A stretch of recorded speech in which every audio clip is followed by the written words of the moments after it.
Feeling great. Just did rounds. Felt really good in the rounds. Now, just adding little details to get ready for the fight. It's challenging because it's the best of the best in New England here. Yeah. You know, so you're getting all the best work. A lot of good coaches come in, not just the coaches that we have here, but coaches from other places because they want to see what's the hype around it. Yeah. So they all come down here too. So there's just a room full of knowledge. You can get knowledge from anybody and everywhere, all in one location. So, and I think it's really cool because instead of all of us like fighting each other, you know what I'm saying? Like back in the day, it was this camp versus that camp, that camp. We're like all coming together and just being together, working together as one unit. That's why, like, I don't know if you would see a bunch of guys will post on their Instagrams or hashtag NE versus the world, because that's what it is. It's New England versus the world. So, yeah, it's awesome. I go to Hard Knocks Muay Thai 2 days a week, and get working with him, touching mitts and stuff like that, and just game playing with him. He's been awesome help in this whole camp, and just believe in everything. I just believe in everything he's doing. You know, I think we're striving for victory in this one. I wanted to grow. That was my thing. I felt like from the Contender Series to UFC 223 to this fight, well, like in that frame, I felt like, I was training in the gym all the time and everything, and my tools were like sharp and everything, but I feel like I needed new tricks, if that makes sense. Yeah. So I just was like, you know what? I got to start adding things. I gotta, start trying different things, doing different things. I feel like I kept giving the same look. So I wanted to, add a bunch of other things to it. So that's what I think was like one of the things that I needed to do. I'm like, I needed to. That's something I needed to get on. So I just did that, and I feel like that was a downfall to the UFC 223 fight. Boom, they want to have fights back. Exactly. And I get it. The pay's great. You know what I'm saying?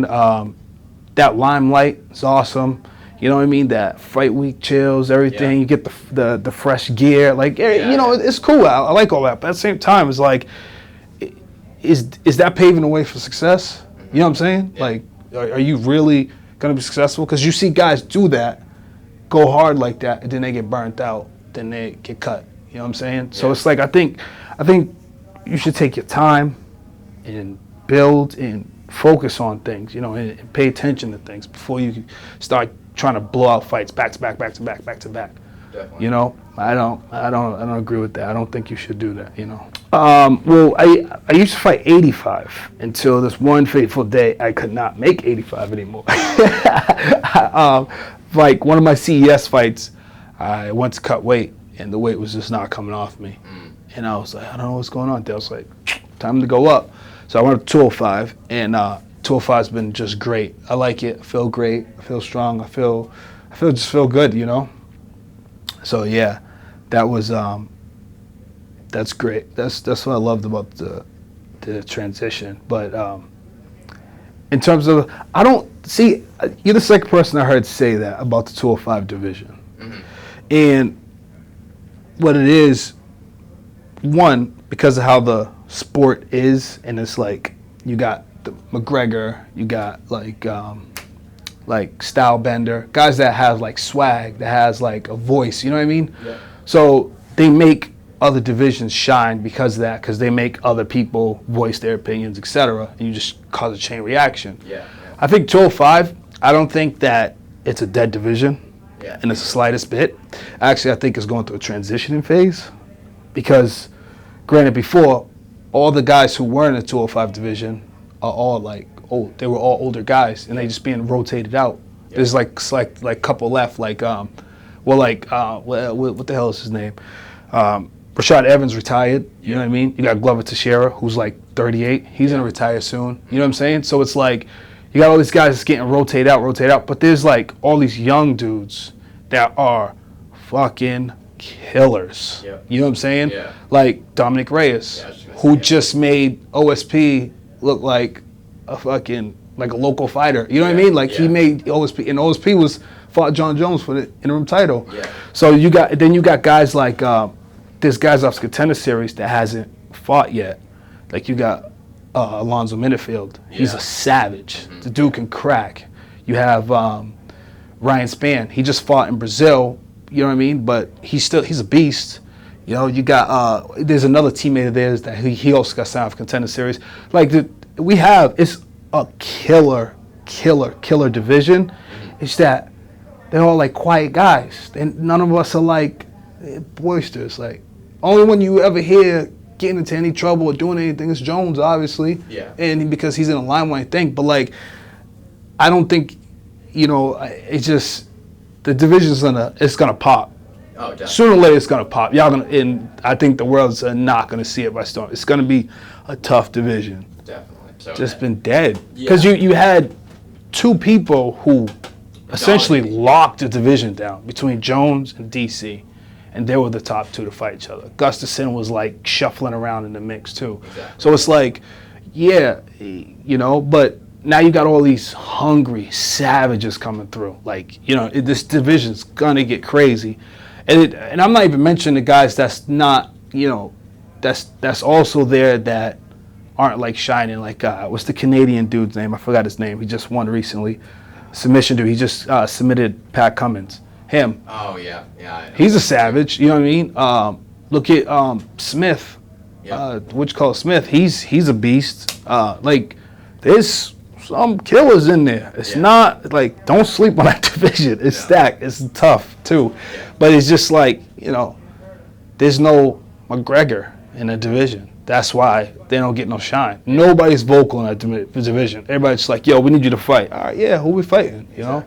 When they was like, oh, we want you to fight Milstead, I was like, dude's a heavyweight. And I see it because I saw the fight with him in Blades like a while back.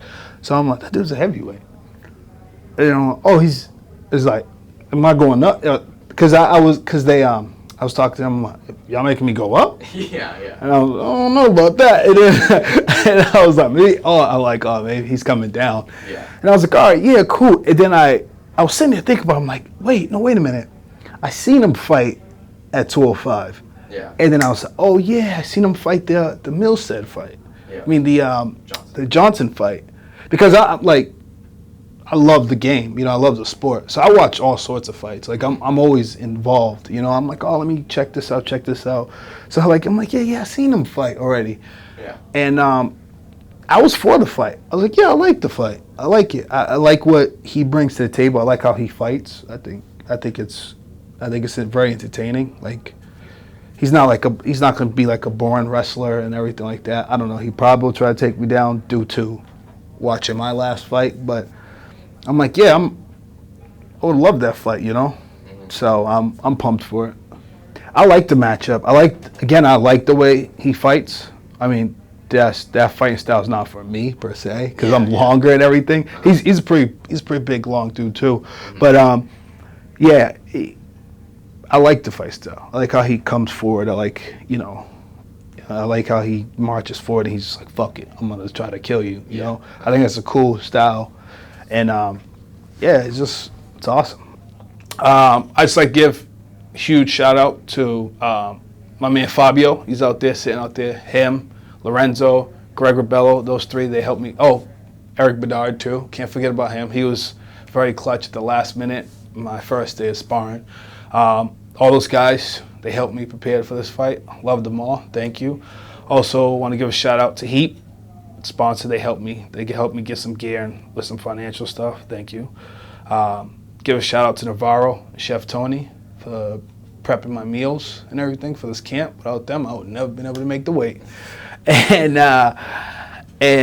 my coaches, man, you know, Steve Mays, Joe Lozon, Jake Manini, Mike Perry, you know, those dudes, they pushed me. Frank Camisa, gotta give a shout out to him.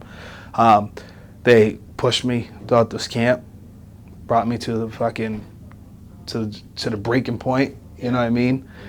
To get the best out of me. I love them for that. And yeah, it's been a good time.